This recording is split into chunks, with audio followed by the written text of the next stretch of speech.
bringing you the news and information you need from the people making a difference. This is Comcast Newsmakers. It's a feature film about one man's struggle about living with bipolar disorder. Hi, I'm Janelle Wolf, and you're watching Comcast Newsmakers. Thanks for being here. And joining me now is Mike Sanchez. He's a director and actor, the man behind Tuxedo Joe. The film premiered January 12th in Pottsville. Welcome back to Comcast Newsmakers. Good to see you. Thanks for bringing me back. Let's talk a little bit about how this really evolved from you being diagnosed to a stage play to a film. That all began in January 2003. That's when I got diagnosed the first time. And trying to find some way to deal with it. Theater was always the best way. Acting was always great therapy. So this character, this alter ego, kind of just came out of that. And that's where Tuxedo Joe was really born. And he started as a one-man show, which was really was the first time I kind of confronted this whole thing.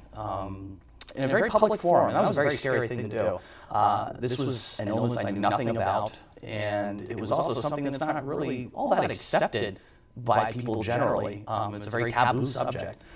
But I felt this is really the only way I can do it, and it was a great experience, and the show was brought back several times, and it's been like this quilt that I've kept adding to. I've been able to bring in more characters, new material, all with the one same goal in mind, and that was to make it more identifiable to a general audience.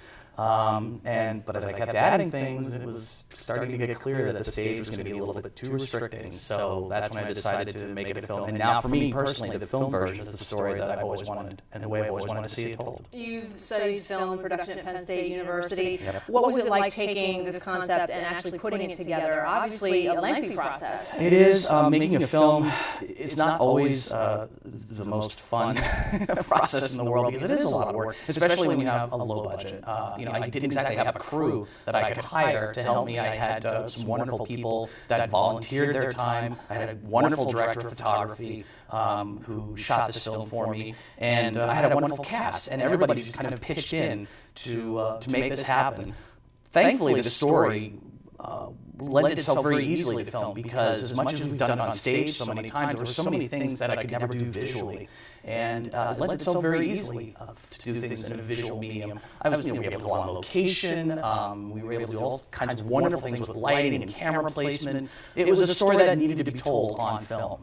But the biggest challenge was getting past not having really physical bodies every day to help us with the shoot. We were lucky if we had somebody to hold the boom pole for the microphone. And if we didn't, we got very creative because if we were outside on location and nobody could hold it, we hired a tree branch. If we were inside, we had chairs, tables, crates, anything. I mean, you do what you got to do, really. You've come so far with Tuxedo Joe already. How much further do you want to take this guy? You know what? Now that he's on film and he's permanent and ready to retire, I'm very grateful to him. He's been wonderful. He really did come along in a period of my life when things weren't very good and got me through a big life-changing experience. But I don't know if people realize just how difficult he was to play over and over again on stage. It was a very physically and emotionally exhausting experience. But now he's on film. I'm kind of ready to try other things now. But the fact that it's on film now, I can put it out there and hopefully he can help more people the way he helped me. Being that this character resembles your life so much, is it difficult for you to watch the film or hear about it and kind of relive it all the time? Absolutely. I mean, it's not like, on a stage when we did it as a show, it was once and done, I went home. In the film, even when we were done shooting, I had to sit and look at it in dailies, and then it had to be put together. So I was there through every step, and there are times I'm watching scenes that literally recreated moments that sometimes I would rather just forgotten about. But I knew I had to do it, and I knew if I did do it, it was going to help make me a better person, a stronger person. But no, it was never easy. And even now, looking at it as a finished product, watching it with an audience, it's still the greatest thrill in the world to watch your work with an audience.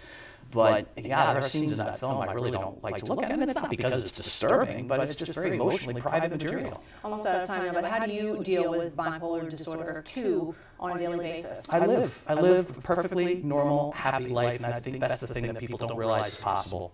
All right, Mike Sanchez, best of luck to you, Rick Legg. Thanks. And I'm Janelle Wolf. You've been watching Comcast Newsmakers with Mike Sanchez, the director and man behind Tuxedo Joe. That'll be performed in Pottsville. The premiere of that film on January 12th. I'm Janelle Wolf, and for all of us here, we'll see you next time.